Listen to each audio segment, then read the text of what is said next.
আর কি, মানে ওই চিত্রটা আমি শুধু দেখছি।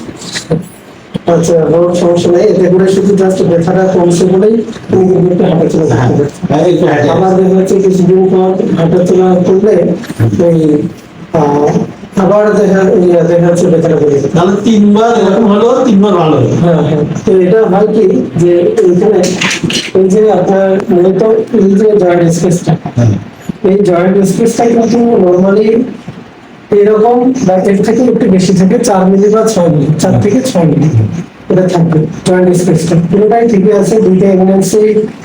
এটা একটা এভিডেন্স মানে কাটার মতো, ঠিক আমাদের হাঁটুর ভিতরে নিচের অংশ থেকে কাটার মতো দুইটা অংশ আছে যেটা এভিডেন্স।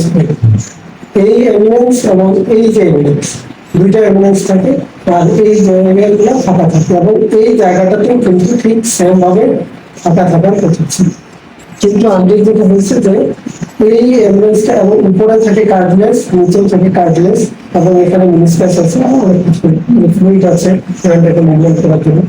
তো এখানে যেটা হয়েছে যে এই যে দেখেন এইরকম বা এই যে এখানে দেখছেন যে এটা কতটা ফাঁকা, তাই না? এখানে কতটা ফাঁকা, কিন্তু এই জায়গাটাতে ফাঁকা নেই।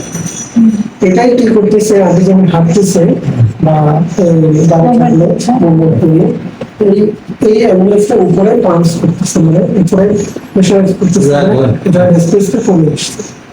কমে আসার কারণে মূলত উনি যখন সিঁড়ি দিয়ে উঠতে যান, হাঁটাহাঁটি করে বা অনেক সময় রেস্টে থাকলেও শুয়ে থাকলেও দেখা যাচ্ছে পাটা না হয়ে যাচ্ছে, মনে হচ্ছে পাটা না হলে মনে হয় যে ইয়ে হয়ে যাবে, একটু নাড়লে তখন বেড়ানো লাগতেছে, এই ব্যাপারগুলো হচ্ছে। তো যাই হোক, আমাদের এখন হচ্ছে কি যে এই যে পরিবর্তনটা, এটা একটা ডিজেনারেটিভ চেঞ্জ। হ্যাঁ, তো এই পরিবর্তনটা যে হয় এটাকে রিডাকশন করার জন্য বা এই জয়েন্ট স্পেসটা বাড়ানোর জন্য সারাউন্ডিং যে এলিমেন্টস গুলো আছে, যেমন মেইনলি হচ্ছে মাসেল, মাসেল এখানে লিগামেন্ট আছে। হ্যাঁ, এই সবগুলোকে কি করতে হয়, যে টেন্ডন আছে সবগুলোকে স্ট্রেংথ বাড়াতে হয়, শক্তিশালী করতে হয়। শক্তিশালী করলে কি হবে, যে জয়েন্ট স্পেসটা অটোমেটিক বেড়ে যাবে, তখন আর এই সমস্যা হবে না। পরবর্তীতে ওনাকে কি করতে হবে, ভারী জিনিস করতে হবে, হাঁটা চলা, নামাজ বসে পড়বে, সবই কোনো সমস্যা নেই। এখন তো নামাজ বসে করতে পারবেন না, নর্মালি চেয়ারে বসে পড়বেন, তখন আপনি চেয়ারও নর্মালিও নামাজ করতে পারবেন।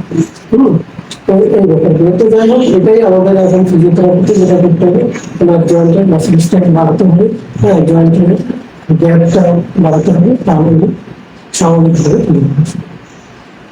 দেখো ওষুধ এগুলো